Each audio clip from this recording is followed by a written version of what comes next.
Hola, ¿qué tal? Buenos días. Mi nombre es William Alexander Sandoval Hernández, del programa Tecnología y Mantenimiento Electromecánico Industrial de la UMB Virtual. Voy a dar inicio a la actividad 3 Sistemas Numéricos, Funciones Lógicas, Aplicaciones Electrónica Digital del curso de Electrónica Básica Digital. Entonces iniciamos con el primer tema, que es sistemas de numeración. Entonces decimos que los sistemas de numeración son sistemas de símbolos que nos representan un número o una cantidad. Entonces tenemos varios sistemas de numeración, sistema decimal o sistema de base 10 como comúnmente se le llama.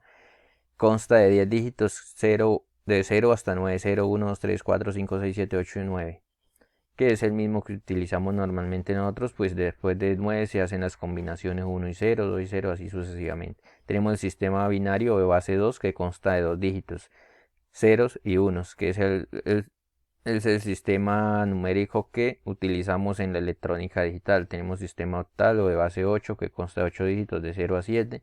Tenemos el sistema hexadecimal o de base 16 que consta de 16 dígitos, es decir, utilizamos los números de 0 hasta 9 en serie, y a partir de 9 hasta 15 utilizamos las letras A, B, C, D y F.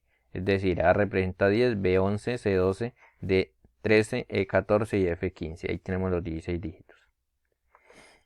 Entre los sistemas numéricos podemos realizar diferentes operaciones de transformación, o es decir, podemos operar entre mismos números del mismo sistema, como se puede hacer en el sistema decimal, o también podemos hacer operaciones que nos permitan pasar de un sistema numérico a otro, como por ejemplo pasar número decimal al sistema binario. Acá tenemos las tablas que nos corresponde al sistema decimal, los números decimales y el a binario, y así sucesivamente, decimal a hexadecimal y a binario.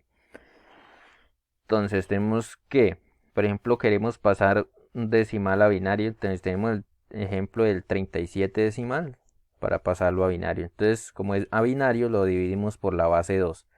18 dividido en 2 nos da 36, a 37 1, vamos colocando el residuo, sucesivamente 18 dividido 2 nos da 9, a 18 0, entonces ponemos el residuo 0, como el 9 todavía es divisible por 2, todavía le podemos seguir dividiendo 4 por 2, 8, a 9 1, colocamos el residuo 1, así sucesivamente hasta llegar a 1.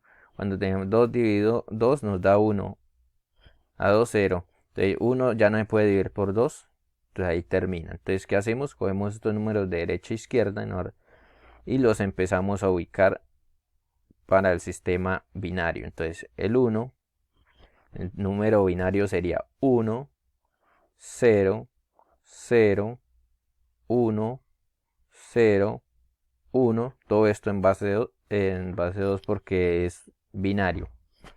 Y así sucesivamente. También podemos pasar de un sistema binario, o esto también se puede hacer para hexadecimal o tal, depende del número que uno quiera convertir el decimal. Entonces aquí sería por base 8 o por base 16 la división. Y para pasarlo de binario o de otro sistema decimal, utilizamos la siguiente forma. Entonces el siguiente método, por ejemplo, acá tenemos un número binario 1 0 1 1. Lo que hacemos es que colocamos a cada número de derecha a izquierda la posición que le corresponde: 0 1 2 3. Entonces aquí, ¿qué hacemos? Cogemos este número del dígito binario, lo multiplicamos por la base 2 del binario y lo elevamos a la potencia de la posición que le da el peso específico a cada número, a cada dígito. Así sucesivamente: 1 por 2 a la 1, 0 por 2 a la 2, 1 por 2 a la 3. Y luego hacemos la operación. Esto acá nos da 1 elevado a 1 por 2 a la 3 nos da 8, 0 nos da 0, 1 por 2 a la 1 nos da 2 y 1 por 2 a la 0 nos da 1. Y entonces esto luego lo sumamos: 8 más 0 más 2 10 más 1 11. Entonces decimos que este número binario que está acá representa el número 11 en decimal. Y así sucesivamente. Si es un octal, un hexadecimal, entonces aquí lo multiplicamos por la base 8, por la base 16, lo elevamos al número de la posición el, o el peso específico que le da cada dígito. Luego tenemos los códigos de numeración. Tenemos los más comunes: código BCD, código Gray, código ASCII. Entonces tenemos código BCD, Binary Code Decimal. se reemplaza cada dígito con su equivalente en binario, desde el 0000, que representa el 0 en decimal, hasta el 1001, que representa el dígito 9 en decimal. Es decir, entonces si vemos acá tenemos el 2, que es 0010, si lo vemos en la tabla, exactamente el 2 es eso, 0010. El 3 es 0011, si lo vemos en la tabla es exactamente eso, el 3 es 0011. Ya si el 81000. Entonces este es el código BCD que nos va a arrojar.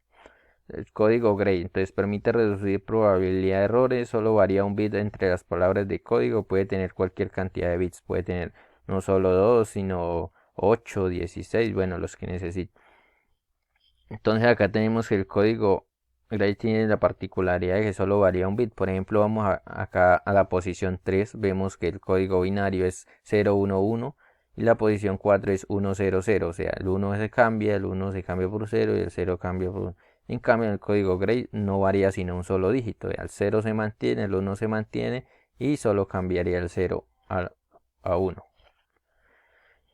El código ASCII, American Star Code for Information Interchange, los caracteres del teclado serán reemplazados por un código binario de 7 bits, es decir, es el código que traen los teclados, que son código alfanumérico, representa números y letras, y ya está estandarizado en algunas tablas. Por ejemplo, acá vemos en las siguientes tablas, está el código ASCII, y también tiene un código extendido para algunos países donde hay idiomas diferentes que emplean otros símbolos o letras diferentes. Entonces estos son 128, ellos tendrían uno extendido que sería otro 128. Ejemplo, acá tenemos el símbolo arroba, que es representado con el 64. Si alguno se ha dado cuenta que cuando un computador no tiene configurado el arroba ahí en el teclado, entonces uno digita el comando al 64 y le da la arroba. Y así sucesivamente cada letra, cada número tiene su código. Tenemos las compuertas lógicas, entonces tenemos OR, AND, NOT, las compuertas básicas. Este es el símbolo, la función lógica booleana, entonces decimos que es una función sumadora, como dicen en la lógica booleana, A más B. Tenemos la tabla de verdad y el circuito equivalente. Entonces tenemos que cuando, por ejemplo, acá tenemos, este puede tener 1, 2, 3, 2, 4, 6 las de entradas que sean necesarias y solo una salida. Entonces acá tenemos ceros y acá ceros, entonces la salida va a ser 0, como dice la tabla. Si tenemos 0 y 1, entonces la salida va a ser 1, que sumamos. Y así sucesivamente, si tenemos 1 y 0, si tenemos 1 y 1, se suma. Entonces el circuito electrónico equivalente, es decir, la representación de esta compuerta es como si tuviéramos dos switches en paralelo. Es decir, si por acá entra 0 voltaje y por acá es 1, entonces este bombillo nos va a encender porque por acá está entrando un voltaje que va a llegar allá. Si ambos están en ceros, entonces no va a llegar nada. Entonces como representa la tabla, entonces va a ser 0, el bombillo no va a alumbrar. Tenemos la compuerta AND, que es una compuerta multiplicadora. La función lógica booleana nos dice que es A por B. Puede tener 2, 4 las entradas también que sean necesarias y solo una salida. Entonces en esta tenemos la tabla de la verdad. En esta decíamos o es esto o es esto. Y en cambio en esta es y es esto y es esto. O sea, tienen que pasar ambos sucesos para que se dé. Entonces, por ejemplo, tenemos que si acá tenemos 0 voltios, acá tenemos 1, entonces acá, si ambos son 0, entonces es 0. Si tenemos 0 y 1, entonces tenemos que 0 por 1 es 0, entonces no va a salir nada. Si tenemos 1 y 0, igualmente va a ser 0, pero si tenemos 1 y 1, entonces sí se va a hacer. Entonces el circuito lógico equivalente, el circuito electrónico equivalente nos muestra que es como si tuviéramos la representación de dos switches en serie. Lo que decía, si ambos están abiertos, ambos son ceros, no va a haber fluido de corriente para encender el bombillo. Si uno de los dos está en 1 y el otro en 0, es decir, que hay uno cerrado y uno abierto, igualmente no va a haber fluido de corriente al que encienda el bombillo. pero si ambos están en uno, es decir, ambos están cerrados, entonces sí va a haber fluido de corriente para que el bombillo encienda. Tenemos la compuerta NOT, es una compuerta negadora, es decir, es el inverso. El inverso solo tiene la entrada, el inverso de la entrada, la salida es el inverso de la entrada. Se representa con la función A igual a complementación o A prima, es la negación. Solo tiene dos variables. Entonces, si entra 0, sale 1. Si entra 1, sale 0. Acá tenemos el circuito equivalente.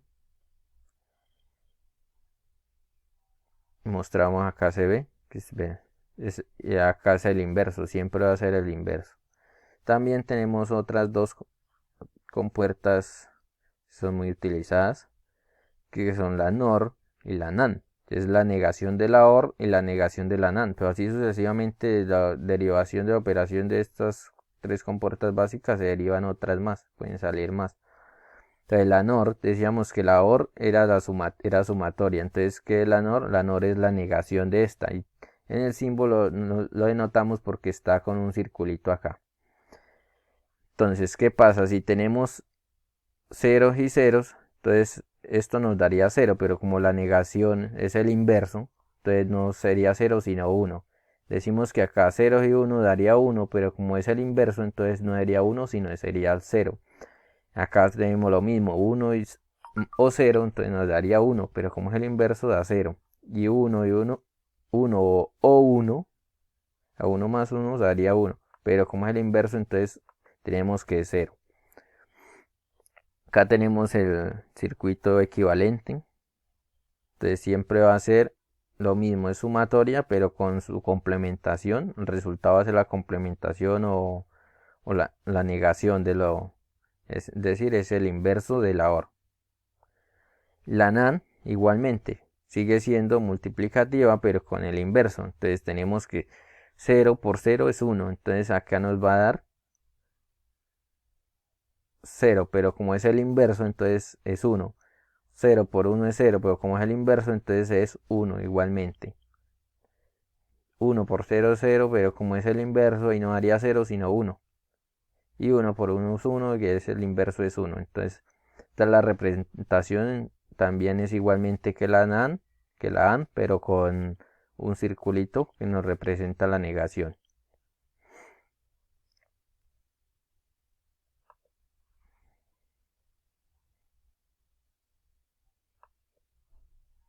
Luego tenemos las conclusiones, llegamos al final de la explicación, es una explicación básica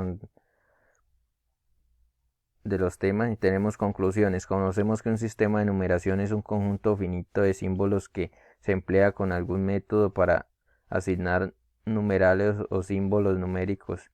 Existen varios tipos de sistemas numéricos, pero los sistemas numéricos de estudio o los que estamos estudiando son sistema decimal, binario, sistema octal y hexadecimal. Para el caso del estudio de la electrónica digital, el sistema empleado es el binario, es decir, dos dígitos, ceros y 1.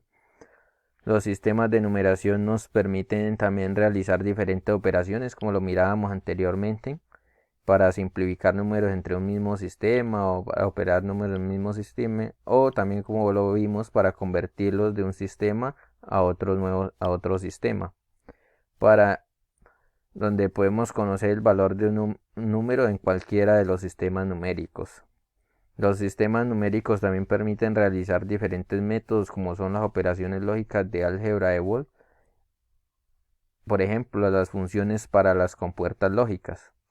Y también encontramos en este tema de estudio tablas de símbolos para códigos numéricos, también la simbología de compuertas lógicas y tablas de verdad que nos permiten comprender el comportamiento de las diferentes compuertas. Y a partir de las operaciones de las funciones lógicas booleanas, de ahí partimos para la aplicación en la electrónica digital. Es decir, nosotros podemos partir de una función booleana a encontrar un circuito electrónico y una tabla de verdad, o de una tabla de verdad o un circuito electrónico a encontrar una función booleana. Están muy ligadas. Entonces esto es todo. Una vez más, muchas gracias.